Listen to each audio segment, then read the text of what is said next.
Assalamualaikum warahmatullahi wabarakatuh. Bismillahirrahmanirrahim. Alhamdulillahirabbil alamin. Wa bihi nasta'inu ala umuri dunya waddin. Wassalatu wassalamu ala asyrafil anbiya'i wal mursalin sayyidina wa maulana Muhammadin wa ala alihi wa sahbihi ajma'in. Amma ba'du. Rabbi shrah li sadri wa yassir li amri wahlul 'uqdatam min lisani yafqahu qawli.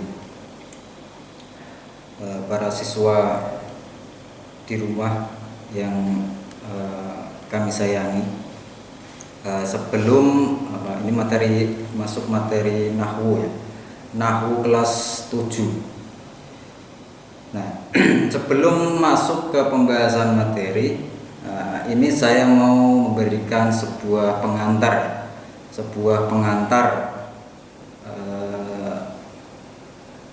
sebelum kita masuk ke nanti pembahasan inti dari ilmu nahwu, pembahasan tentang definisi.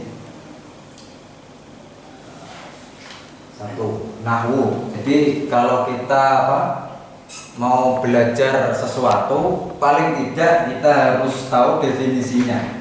Definisi dari ilmu nahwu itu apa sih? Nahwu.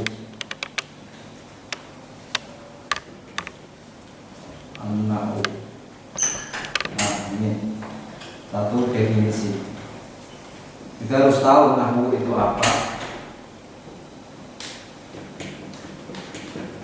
Dua, tujuan. Tujuan untuk apa sih kita belajar nahwu?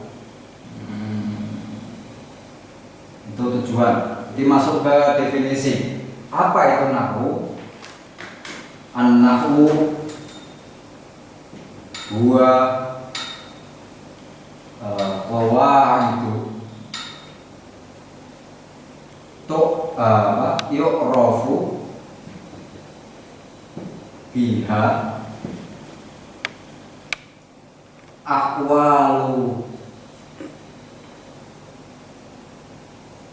ahwalul kalimati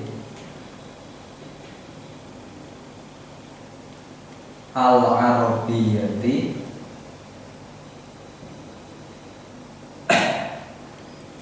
min haitsu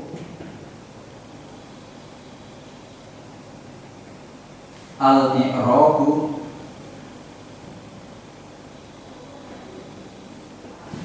wal bina. Nah, ini definisi umum.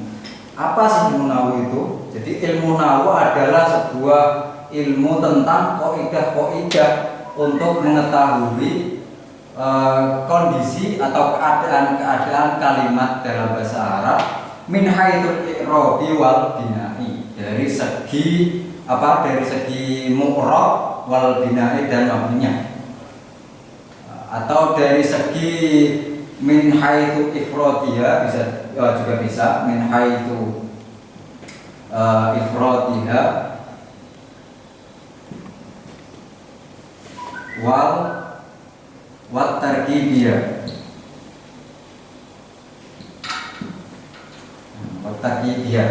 Jadi kaidah-kaidah untuk mengetahui keadaan kalimat bahasa Arab, kata-kata bahasa Arab dari segi mu'rab mabninya atau dari segi dari tunggal dan secara susunan. Maksudnya kalimat ini posisinya sebagai apa di dalam sebuah jumlah ini. Nah, itu an-nahwu. Bedanya dengan ilmu sharaf apa? Ini as-sarfu huwa qawaidu tu'rafu biha siyagul, beberapa siyagul kalimati al-arabiyyati. Ini beda bedanya dengan ilmu shorof secara definisi. Jadi secara kalau shorof ini kaidah-kaidah untuk mengetahui segot-segot kalimat atau segot-segot kata bahasa Arab. Jadi hanya untuk mengetahui bentuk-bentuk katanya. Misalnya dari segot fi'il madhi berubah ke segot fi'il mudhari, berubah lagi ke segot isim fa'il. Nah, misalnya itu perubahan segot itu ilmu shorof. Ya, ini dari segi definisi. Dari kalau nahwu itu kaidah-kaidah yang yang digunakan untuk mengetahui kondisi dari beberapa kata bahasa Arab dari segi mu'rab mabninya maupun dari segi tunggal atau secara susunan, secara kata, secara ifrad dan secara tarkib, secara susunannya. Itu nahwu. Lalu tujuan utama dari ini kan secara tujuan kenapa kita kok belajar ilmu nahwu. Nah, tujuan utamanya ini apa sih? Untuk apa ilmu nahwu shorof itu?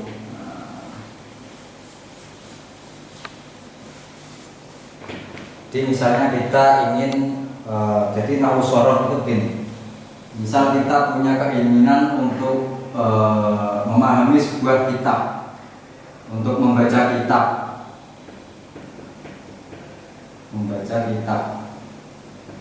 kuning,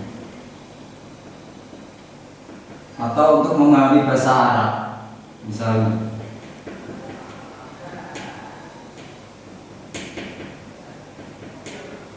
Nah, itu ada beberapa hal yang harus kita pelajari, yang harus kita kuasai. Misalnya satu kita harus paham kaidah-kaidah atau al-qawaid. Misal nahwu ada shorof.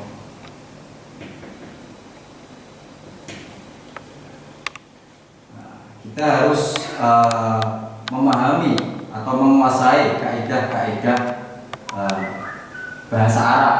Misalnya di sini kita secara pokok kita harus menguasai ilmu nahwu dan ilmu shorof. Meskipun nanti ada balaghah, ada mantik, arud dan sebagainya. Nah, tapi yang paling penting itu ini nahwu shorof yang harus kita kuasai untuk dapat mencapai atau untuk dapat kita untuk membaca kitab kuning misalnya, untuk menganalisis sebuah teks Arab. Nah, itu modalnya pertama harus ini menguasai kaidah-kaidah atau al-qawaid, yaitu satu nahwu shorof. Nah, lalu yang kedua kita menguasai kosakata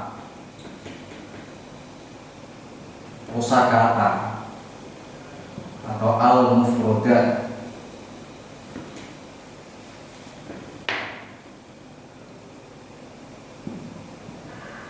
Kosakata. Di samping kita harus menguasai kaidah-kaidah nahwu shorof, kita juga harus menguasai kosakata atau mufrodat dalam bahasa Arab. Tidak ada artinya kita paham kaidah-kaidahnya, tapi secara perbendaharaan atau kosakata yang kita hafal ini sedikit, ini juga dapat menjadi hambatan untuk dapat kita menuju ke sini, untuk ke sebuah memahami atau menganalisis teks bahasa Arab. Jadi kosakata mufrodat itu harus kita hafal, ya dihafal harus memang. Mufrodat ini memang harus dihafal, tidak bisa tidak. Terus yang ketiga ada menguasai penerapannya, tahu penerapannya.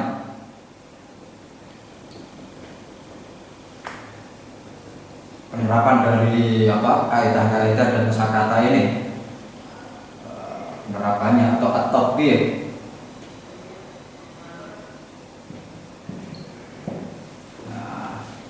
Ini harus dikuasai juga tatbik atau penerapan ini. Misal sampean menguasai kaidah-kaidah, kosakata sampean juga banyak, tapi kalian tidak bisa menerapkannya, ya sama saja. Kita tidak akan bisa itu termasuk juga akan menghambat kita nanti. Misalnya penerapannya itu begini. Ini ada tulisan Arab mem nun. Nah, ada tulisan Arab mem nun. Nah, kalau orang yang sudah menguasai kaidah-kaidah misalnya, dia sudah pandai kaidah-kaidah, pandai nahwu shorof, dia sudah pandai dia sudah menguasai banyak kosakata. Artinya dia sudah bisa menganalisis mem non ini bisa dibaca mim, bisa juga dibaca man, bisa dibaca mana.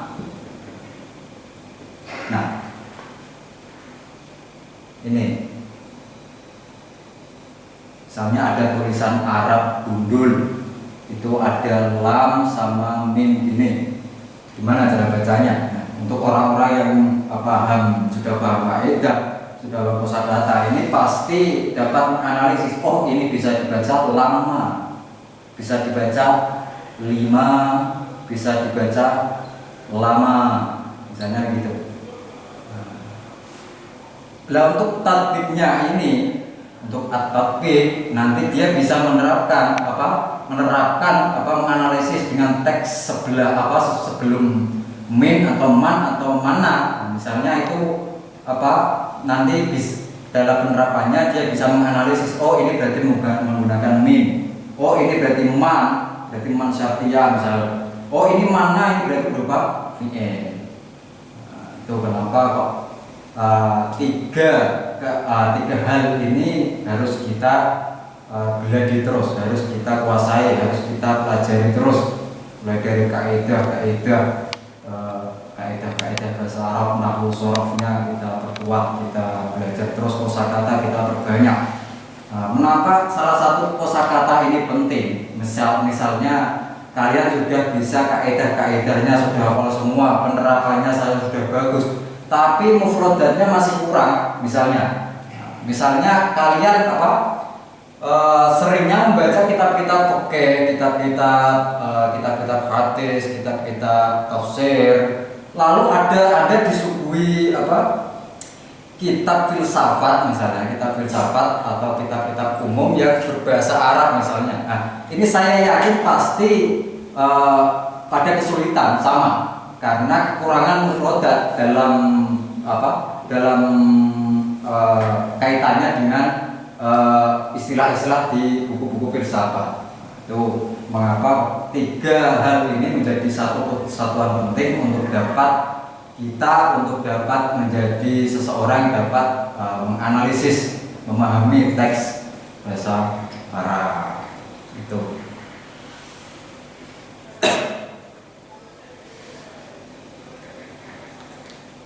Mungkin untuk pengantar pelajaran nahwu kelas 7 ini mungkin sudah cukup. Jadi pada pertemuan selanjutnya nanti kita akan langsung bahas ke materi nahwunya. Jadi saya harap semua